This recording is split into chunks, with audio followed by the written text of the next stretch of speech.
The family of Eusebius McKaiser joined friends and colleagues to share fond memories of the late journalist, author and political analyst.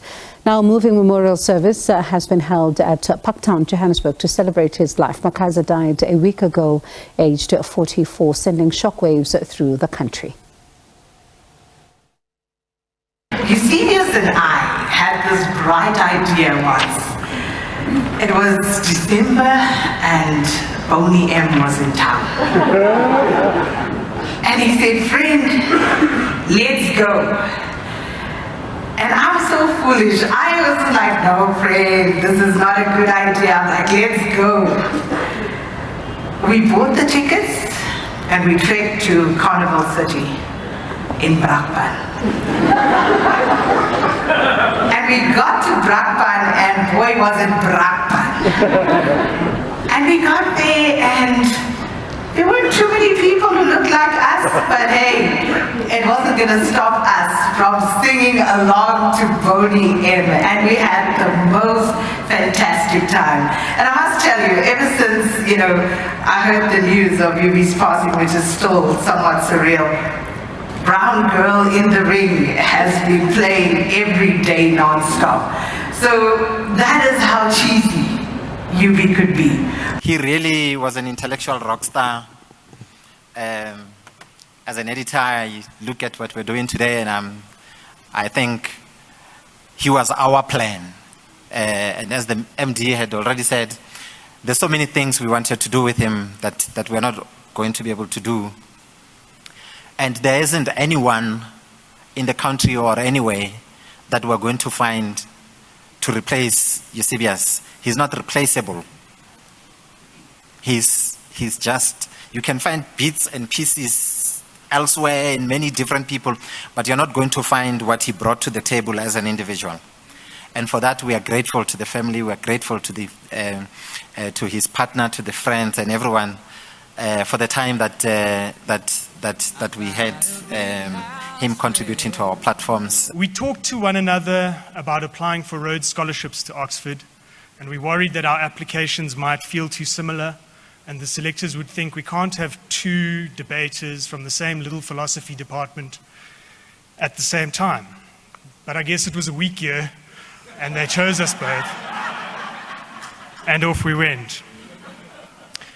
And we found ourselves there in some very unusual situations, like meeting the Queen and Nelson Mandela at Buckingham Palace.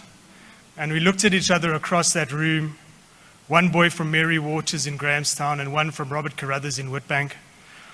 And we just knew we were both thinking, what are we doing here? For him, learning did not end at university. Reading was a consistent part of his daily regime. In the way he exercised his body, he constantly exercised his mind. He loved loudly and emphatically and not waiting for another day to express the depth of his love. And that has been a source of comfort, that I know he knew that I adored him, and I know that he loved me. And I laughed as I replayed some of the conversations that would start with, the thing I love about you. How do you start a conversation like that with somebody who is a close friend and you speak so regularly? So there'll be that whole preamble about what he loved about me. One of the biggest shocks of my life as well. And I think, to Reddy's point, this is only middle class or affluent people act like this. I think we had been dating for 3 months and he quit at Power.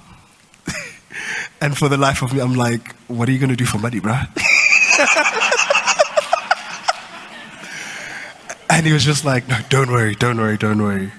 But what I found really remarkable was even in that low point, I wouldn't even call it a low point, but in that trying time, he still found time to help his sister with her wedding. And that was, I think, the first time I was also introduced to the McKaiser family and the Stevens family. And I can proudly say, I know that where that love comes from is what actually made him. Nduduzo, thank you for the fantastic beautiful man that you are. I cannot imagine how amazingly brilliant and bright and special you are and had to be to have such an amazing, special, beautiful, bright man. You are in every way a peer to a genius. Thank you for holding him, and thank you for holding his feet to the fire in such a tender, loving way. And thank you for the magic of Pillow Talk.